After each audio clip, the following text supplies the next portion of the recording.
What's going on, y'all? Welcome back to basketball. And as I say hello to you, we say goodbye to another NBA regular season. I believe this is season 79 in the NBA, and today we wrapped things up. And so I wanted to do a little bit of an impromptu video. The playoff bracket is finally set, and so I figured I'll give you guys just my little rundown. What do I think is going to happen? Does it really matter much at the end of the day? No, but I wanted to give you guys my thoughts. As always, make sure you guys like, subscribe, and comment. I've responded to every single comment to my YouTube channel, and I intend to keep on doing so. And today we find ourselves on Canva. This is actually what I usually use to make a lot of my like thumbnails and things like that. Canva is a cool place, and so I just threw together this little bracket here. And as you can see, we've got all the seedings down here: Cavs, Pacers, Bucks, Knicks, Pistons. Yeah, you guys get it. We're gonna go through every single matchup, what I think is gonna happen. I'm not gonna try to go into like too much detail. There's so many hypotheticals in this, and you guys know I'd like to work in reality most of the time. I don't like to play like, okay, well, if this happens and this happens. I'm not a future predictor or anything like that, but I think it could be a fun activity just to, be like, all right, what do we think is going to happen, right? We just finished March Madness. Let's fill out a bracket for the NBA. I don't know about you guys, but I watched the Warriors Clippers game today. I wasn't really watching too many of the other games today. I was hanging out with some family before they go overseas for a little bit, but I was watching that Clippers-Warriors game. It was really intense. It was like the last one that kind of decided the seeding between some things. So because the Warriors lost to the Clippers in overtime, they now head to a play-in match down here, and the Clippers get a 5 seed, not even a 6 seed. It's crazy what ended up happening because of this. So here's what we're going to do. I've got my little asset down here that I can move around, pick the teams that I think are going to win, and we're just going to go on through this thing. So let's zoom in a little bit, because the first thing we got to do is talk about the play-in down here. For those of you unfamiliar with how the play-in works, I know it's only been around for a couple years and it can still be a little bit confusing. Basically, the 7 seed right here and the 8 seed right here are up for grabs in both conferences. You've got a 9 and 10 seed matchup, and you have a 7 and 8 seed matchup. The winner of this 7-8 seed gets to be the 7th seed right here. But if you lose this game, you're not done. You get one more chance to try to get the 8th seed right here. And so let's say the Grizzlies lose this one. They go then and play the winner of the 9 and 10. So the 9 and 10 have to win 2 games to get in. The 7 and 8 seeds get 2 chances to try to get into the playoffs. Still, I think the play-in is a lot of fun. Personally, if you don't like it, that's totally fine, but I think it's a lot of fun. I kind of like these single elimination type games. I don't know if it's really helped the NBA in terms of tanking like it was supposed to, but I think it's fun nonetheless. So let's start off with the West. I think that's probably the appropriate place to start. And let's start off with the 9-10 matchup of the Kings and the Mavericks. Dallas, you've just had a pitiful season, probably the worst season in NBA history, right? I can't imagine anything worse happening to an NBA franchise outside of it literally being like decimated by a hurricane where the whole team is just gone right after you drafted like a generational talent. That's the only way it goes worse, right? I think Mavericks fans would probably be thrilled if this season could just be over. And I look at the Kings and what they have, and they have so much offensive firepower right now, right? You've got the Levine, right? While they don't have any like true point guard, I know, and they don't play Keon Ellis enough, I know. I just feel like Sabonis, a guy that's so clutch, and DeMar DeRozan, a Zach LaVine, right?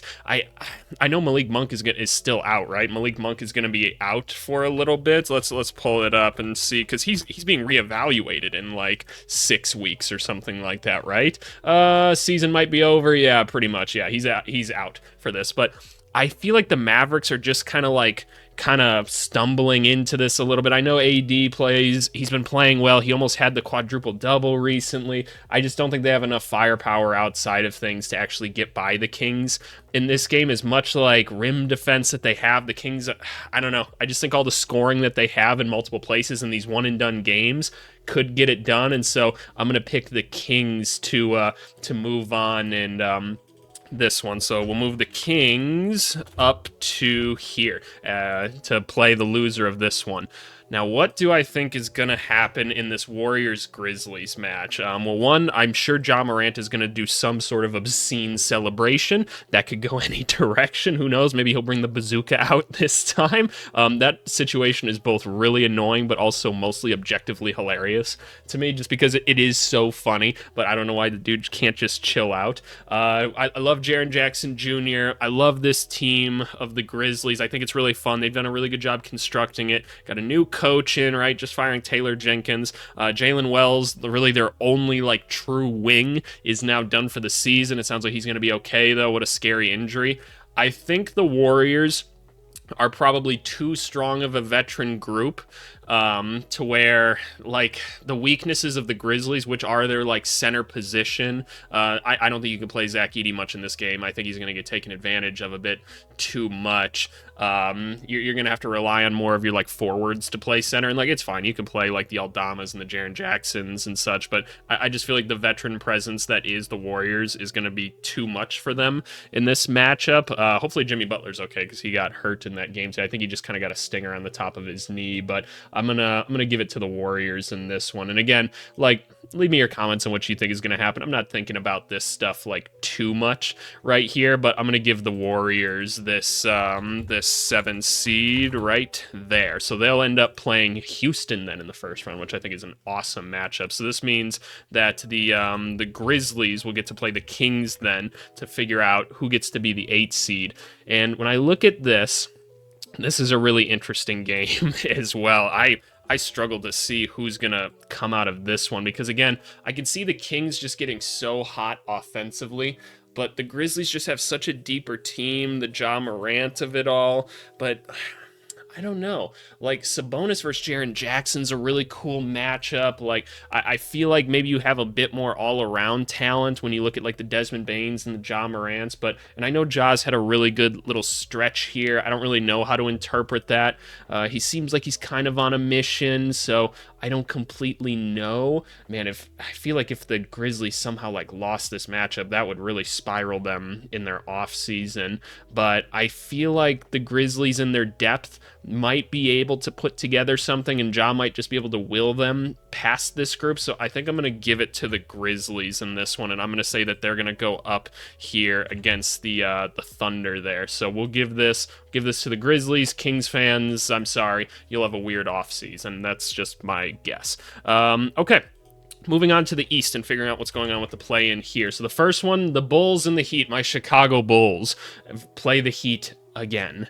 I'm so sick of this. I'm just so sick of this as a Bulls fan. Am I going to watch? Am I going to root for him? Sure. Why the hell not, right? Would I love a chance at the lottery? Yes, I would. And I promise you, like, while I'm a Bulls fan, I'm going to be objective with this, what I think is going to happen. I think the Heat are depleted. I really do. I think the Bulls are playing with a lot of energy right now that the Heat just can't necessarily match. I think the Bulls have enough shot creators to where things can kind of get moving for them in a hurry.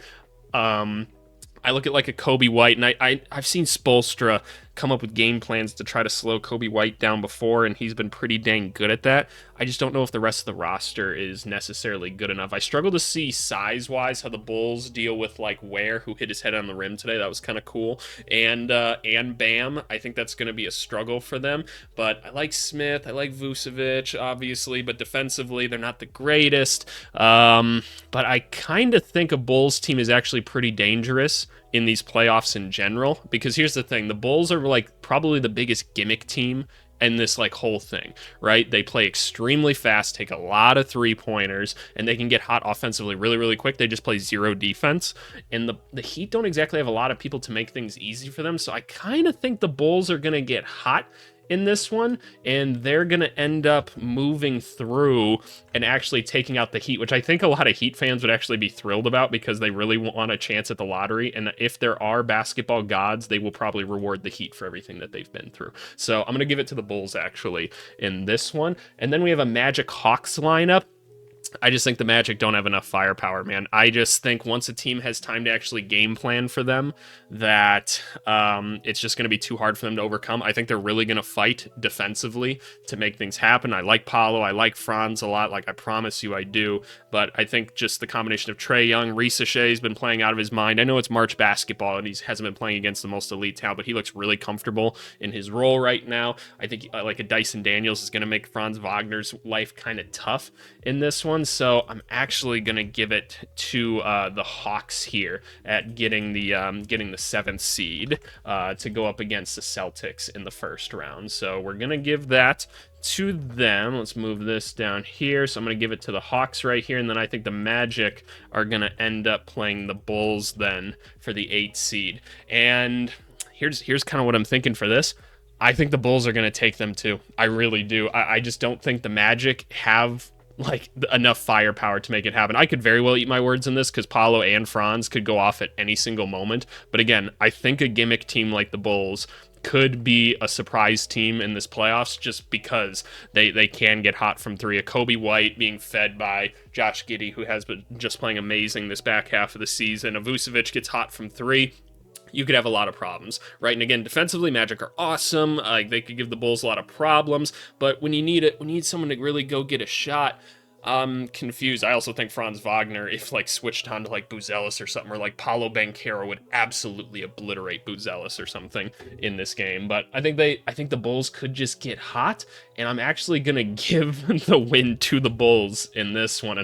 This would actually really bum me out if the Bulls made the playoffs, because this would justify their stupid ownership into just being like, look guys, look at how much better we're getting and everything. We're really going somewhere as a organization. But Magic, I don't know. I don't necessarily see it in this one, but like anything can happen in one basketball game. So that's my call. All right, let's go through the first round. I don't want to keep you guys too long, so I'm not going to go into too much detail on all of these, but you know what? We'll have some fun with it. So let's move this up, and we'll start off with the first round in the East. Cavs Bulls. I think the Bulls steal one because again, they play really, really fast. That's what they do. But otherwise, I'm giving this one to Cleveland pretty easily. And I'm actually going to copy this through just so I don't have to keep typing it. There we go. Let's give it to the Cavs. Round one in. I'm going to say 5 games.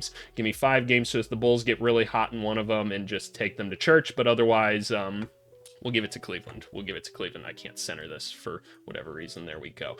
Pacers Bucks. No Dame, right? That's unfortunate. Giannis has been playing out of his mind recently, but can Giannis and Kyle Kuzma really get it done? I don't know. The Pacers are a fun team. I feel like their bench has been struggling a little bit though, and like Pascal's one of the few people that you can kind of put on Giannis to make a difference. I don't know. This feels like a series that's going to 7 just because the Bucks are so depleted. If you had Damian Lillard, I'd give it to the Bucks in a heartbeat. But I think I'm going to give this to the Pacers in 7, and then we're going to have a lot of questions about the Bucks in the offseason, and it'll just be another offseason where like somebody wasn't healthy, right? Giannis wasn't healthy in a recent offseason. Now Dame with the blood clots, really scary stuff, right? But I'm going to give it to the Pacers in 7 for this one, just because I don't think the Bucks have enough firepower to keep up with them. Knicks Pistons. Hey, clap out for the Pistons. They did it. We talked about it a lot this offseason. They did what they need to do, and they were rewarded. This is awesome. And let's just remember, too, guys like Jaden Ivey, they're coming back next year, right? And Jaden Ivey was having a phenomenal season for them. So the Pistons in a solid spot right now. It's been nice to see the growth of Duren. I know I was hyping that a lot up this offseason, and a lot of people didn't necessarily agree with that. So it's really, really cool to see. Knicks, they're used to playing with very, very few players. I think in this one, I think you might get enough defensive intensity out of the Pistons to steal one, but I truly think that the Knicks are kind of just gonna give them fits. I actually like Duren trying to guard Cat, like going outside in this game, but I think Cat is gonna like take him to church in a lot of other ways. So give me the Pistons, or not the Pistons, the Knicks in 5 games for this one. So I will take the Knicks in that series. Surprise, surprise. No upsets yet, and I don't think we're gonna have any upsets here. Hawks Celtics. Eventually, hard work beats talent when talent isn't working hard, but talent often does work hard for the Boston Celtics. I don't think that the Hawks go down quietly, but I think this is a gentleman's sweep right here. I think the Celtics just kind of take this team out. We give the Hawks a lot of credit for fighting back this season. They've got a lot of interesting things defensively they can throw at them, but I don't know what they do with like a Porzingis or something, right? I think Al Horford really gives them a lot of fits, as crazy as that sounds. And then Jason Tatum and Jaylen Brown, who's guarding them, right? Who's guarding them? Dyson Daniels can only guard one of them. So I think this is pretty easily a gentleman's sweep for the Celtics. So do we go over to the West? I think we should go over to the West. now, right? I feel like that's the right thing to do. Where's my scroll bar? How do I actually get that back? Okay, we gotta just scroll in back in over here then. Maybe I shouldn't have done this on Canva, but you know what? This was impromptu. I knew I was gonna do something, and this is the way I chose to do it.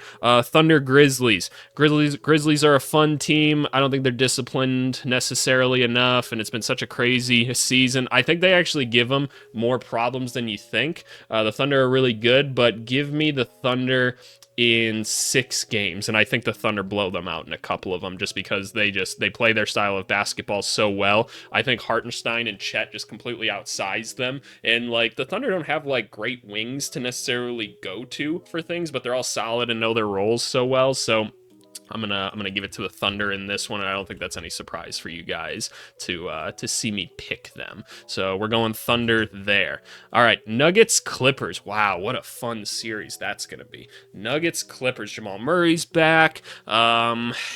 I don't know. It all depends, right? This team's just done it so many times before. James Harden and Kawhi. It's cool. Zubats has been awesome. Him and Jokic going at each other for so many games. There's no way a fight doesn't happen, right? There just has to be. The Clippers have so many solid role players and defensive players, and the Nuggets just... do they have the ball handling to deal with all the perimeter defenders that the Clippers have?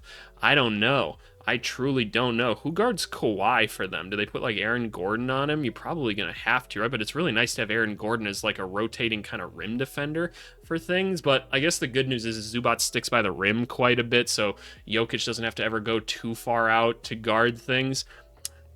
I don't know. This feels like one that could easily go 7 games, but as crazy as it sounds, I think I give the edge to the Clippers in this one, which is crazy because I didn't even have the Clippers making like the playoffs this year, but part of that prediction was I'm like, Kawhi's just going to go down at some point and then never come back, but it works. So I think I'm going to give it to the Clippers in 7. I do, and that's what I'm going to stick with. Lakers Timberwolves. This is going to be an interesting matchup because I think you have really, really elite coaching here, and JJ Redick with time. It's kind of like what they always say about Batman. Batman with amount of prep time can beat any superhero, right? And that's what it feels like for JJ Redick. There's an ambulance going by. Damn, nighttime Minneapolis, too many ambulances. But yeah, that's what it feels like for the Lakers with things. Timberwolves, I would say overall a much deeper team, a lot of different bigs that you can go to that the Lakers just don't quite have. But Luka, LeBron, I really think the problem's going to become is the Timberwolves can really lock in defensively when they want to, right? We've seen it before, and the Lakers just don't have many ball handlers, and I feel like enough icing of Luka is going to be a problem. Now, JJ Redick's going to have some sort of counter to this. I don't know what it is. You do have LeBron on the team too, but I think that the lack of big man stuff and the lack of guards is just going to catch up with them, unfortunately. So I'm going to give this to the Timber Pups out here, and I think that that's just what's going to happen. But all the credit in the world to the Lakers this season. It's a success of a year, no matter what. So we'll give it to the Timberwolves there. And now we go down to Rockets Warriors, and I don't think you guys will be surprised to hear me say I think the Rockets are going to hit trouble once the playoffs happen. What a phenomenal season, first of all. Awesome. Şengün, Fred VanVleet, Amen Thompson. You guys know I've loved him. Tari Eason, right? I know Jabari Smith hasn't quite figured things out yet, but I think it's been a fun season. I think the Warriors just get the better of them, though. The defensive intensity could be really effective against the Warriors, but I feel like just the veteran play of them is going to unfortunately slow them down too much, and I just don't think they've got like a true shot creator on the team. Maybe Jalen Green gets really hot during this season or this series, but I don't necessarily buy it. So I'm gonna give it to the Warriors in this one, and we actually have a couple underseeded teams moving along, which is kind of interesting. But let's stick in the West.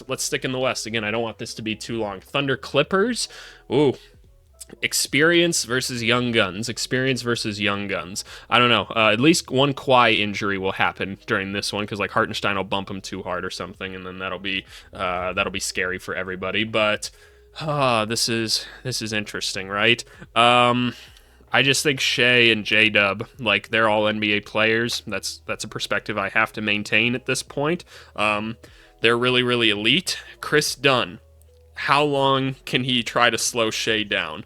I don't know. I think Shea is completely unguardable. I think good offense is better than good defense. I think that's just always how it goes. So give me the Thunder in the Clippers have so many solid vets. Like I just feel like things are gonna go crazy here. I think the Thunder win in 6 again. So give me the Thunder in 6. I keep putting that on before I actually like copy and paste things over. So give me the Thunder moving on past the Clippers in 6 games. Timberwolves Warriors. Wow, this will be a series. I don't think the Warriors have a great answer either to all the bigs that Minnesota has. Julius Randle could be really pissed off by the end playing against Draymond Green this much, right? I could see that. I think Quentin Post would be a really big part of this series, believe it or not, just to try to get Rudy Gobert out of the paint. And I don't always like the way that the Timberwolves approach some of their like strategic game planning, especially for a team like Golden State. Like, how would they guard Steph Curry? You'd have to put Ant on him or something. That's hard. That's really, really hard. I don't know. I don't know how that one necessarily works. They might just get completely spaced out. You probably have to start like a Nickeil Alexander-Walker or something, right? That's probably what you have to do and put him on Curry. That's not a bad solution, honestly. And then you got to deal with Jimmy. You put Ant on him. That'd be a fun matchup. Oh man, I'm rooting for this series to happen 100%. Where do I go with this, though? Does the clutchness of Jimmy and Curry just outweigh him? I don't trust the bench of the Warriors very much. I trust the Wolves bench a lot more. Naz Reid will get hot in a couple games. They might just be able to outsize them and out-physical them a little bit. Give me the Timber Pups going back to the conference finals somehow, some way after trading Karl Anthony Towns. What a series or season that would end up being, right? Luka being traded in the Cat trade, still ending them up in the exact same place. Kinda crazy. Okay, let's move on back here. Cavs Pacers. I don't think the Pacers keep up with this at all. I don't think they've got the defenders on either end to deal with the Cavs. I just think they're too talented at every single position. They've got, like 6 guys that can get you 20 points on any given night. And I count Ty Jerome in that. I definitely do. That dude's a monster. I don't think the Pacers have enough size to deal with them, so I think this might actually be a sweep. I truly do think that this will be a sweep. Oh, I didn't say Timberwolves Warriors. Give me 7 games of that, because why not? But I'll take the Cavs going past the Pacers in this one. So there we go. We'll take Cleveland. Knicks Celtics. Oh, this is what we live for. The Knicks built themselves to go up against the Celtics. They just did, right? Oh, I don't know who to pick for this one. Knicks, they've got size. They've got so many different guys that are just used to playing entire games. They're the one team that have people to match up with Jason Tatum and Jaylen Brown. This series could really go either way. Like, Jalen Brunson's super clutch. They've got the spacing and shooting to go guard Porzingis as well, to pull Porzingis out from the rim. His rim protection is really important to that team. I don't know, y'all. I don't know who comes out of this one. I think what I do is I give it to the Celtics purely because they've done it before. But give me 7 games of it, and I'll take the Celtics going up against the Cavs right here. So there we go. That's what I'm thinking for this. And now we're on to the conference finals right here. We've got the 1 and 2 seed Cavs Celtics, and then we've got a 1-6 and Thunder Timberwolves. How interesting. What an interesting series these would turn out to be. Cavs Celtics, elite series. I think we're all rooting for it to happen, unless it's our favorite teams being a part of this. Hell, my favorite team in my own scenario get into the playoffs, unfortunately, and I don't even want them there. But Cavs Celtics. Wow, Cavs are really deep. They've got all the size in the world. I'm not going to lie. I feel like Al Horford would actually do okay against Evan Mobley for whatever reason. He just seems to be ageless at this point. I look at the bench of the Celtics and I go, they've got enough, right? Peyton Pritchard, Sam Hauser, whatever combination of bigs you want to throw out there. I think it's enough, right? They've got everything at every position, but so do the Cavs. Donovan Mitchell's super clutch. Like, Derek White's going to be on him, though. I feel like the defense of the Celtics and what they can do with Drew and Derek White, and I know it hasn't been as great this year, but I still think it's just too powerful, and I think we move the Celtics on to the finals here, and they take down the Cavs, but give it to me in 6 games. Give it to me in 6 games. I don't know why. I'm just talking. Timberwolves Thunder. Oh boy, oh boy, how the hell do they guard Shea? How the hell do the Timberwolves guard Shea? They just don't really have a guy to do it. It's only Ant, but you need him so much offensively, right? And this is where the cat thing kills you. Who I feel like the Thunder could bait Julius Randle into doing some really dumb shit in this game. Rudy Gobert might get played off the court at some point in this series just because of the mobility of all the other bigs. I feel like the Thunder take care of them actually in 5 games. So give me the Thunder in this one. And we've got a 1-2 matchup between the Thunder and the Celtics. And this is where things get interesting. So final matchup, Thunder, Celtics, and what happens in this one? The Thunder, they don't have the wings to necessarily guard Tatum and them. Like J-Dub's going to have to guard one of them, and Jaylen Brown and Tatum, right? That's step one. Shea's going to be guarded by a combination of Derek White and Drew Holiday, and Peyton Pritchard can be a menace in and of itself. Wow, wow, wow. They've got bigs that aren't going to want to guard a Chet, and I don't think they want to guard Hartenstein either, is the thing.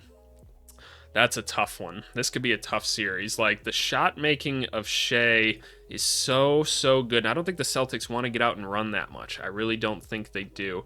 And the thing is, like, the Thunder can throw different people at, like, Peyton Pritchard as well, because that's when, like, Cason Wallace comes in, right? And, like, an Aaron Wiggins. I mean, they could throw different lineups out, depending on the game. That's the cool thing about the Thunder. And I'm not even mentioning players I love so much, like Isaiah Joe, right? And, like, a Lou Dort. I don't know.